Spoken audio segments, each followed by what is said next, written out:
Can you share a little bit about what you dealt with and what you learned from your experience?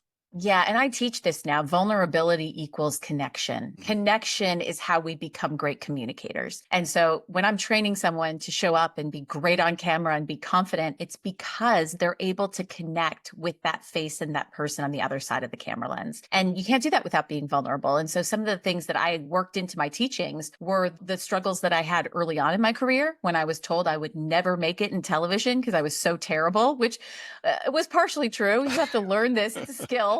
I had to Yeah. learn how to be good on camera, but I was told I was never good enough, told I was too fat, too thin, needed to wear glasses to look smart. I then, in this phase in my career, had to do more public speaking. And spoiler alert, I was terrified of public speaking. And I actually had what I think was a version of a panic attack during a keynote, which I'd never had one before, but it really forced me to look at what I realized was a total weakness. It just wasn't something I was good at. And instead of letting it stop me from that being a part of my business, I hired a keynote coach. I did some of the trainings that I did with you, and you overcome the things that hold you back in order to become the greatest communicator, the greatest keynote speaker, or just more optimized performance in your career. What's amazing, because I think that vulnerability, like you said, is so important. And I think that's what helps you so much to be successful with your clients.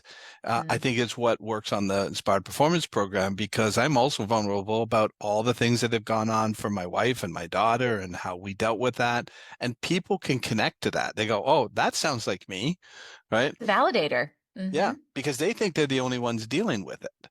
And so a lot of people show up with this imposter syndrome. It's like, what happens if somebody figures out that I'm dealing with anxiety? And what they're always shocked about is I work with like world-class athletes, some of the people, Major League Baseball player, all-star, multiple time all-star, phenomenal career, Hall of Famer guy, Yeah. right? Who told me about all the anxiety he dealt with and all the players. He goes on the bench. He goes, all those guys were dealing with the same things. You just don't see it because they perform so well.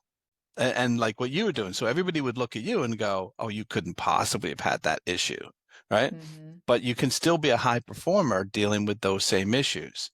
And that's why with the Inspired Performance program, we focus on performance. Imagine what happens when you get the things that are interfering with you getting to that next gear out of the Yeah. way. And that's really what we focus on. Yeah, that's what I've experienced and just seeing it's why many of my clients have gone to as well. So a lot of what you're talking about, especially when it comes to imposter syndrome, what I really coach with my clients is the brain bully. So that brain bully is the voice that's in your head saying, you're not good enough. Why would anyone want to hear from you? You're really going to screw this up. You're going to have another panic attack on stage. And when you learn how to tame that brain bully or beat it, that's when you can perform at levels that maybe you don't even know are possible. So anytime I've sent a client your way, it's because I've seen that what it is that's holding them back, that brain bully, is way more powerful due to things that are going on in their life that I can't solve, that I don't have the Dr. Lynn Smith in front to solve. And it's two parts. It's having the skill and getting the education and the training in order to be that way, but then addressing really deep rooted things that might be the reason that you either lack the confidence or you're afraid to do something or that brain bully is so powerful. And it affects so many people, So and yet they many don't want to people. admit it, right? Because it's the Yeah. same thing. If you're an executive, you're the CEO of an organization, and you go to HR and tell them, I'm having panic attacks, what's They're going to going to happen? start the recruitment process. That's right. You want to And start training your replacement? yeah, I just had this conversation with somebody who wants their CEO to get media trained. And I told her, I said, the reason I like working with CEOs so much is because they put on the same front I had to as a news anchor for so long. Because I had my team. And if I was nervous or panicked in a breaking news situation, my producers would be like, call up the red phone, like get her off camera. She is not ready for this. So you have to put on that strong front for all of those people internally. If you can get an external person, and this is a lot of what you serve other people as well. If you can get an external person where they can be their vulnerable self and say, I'm afraid of saying the wrong thing.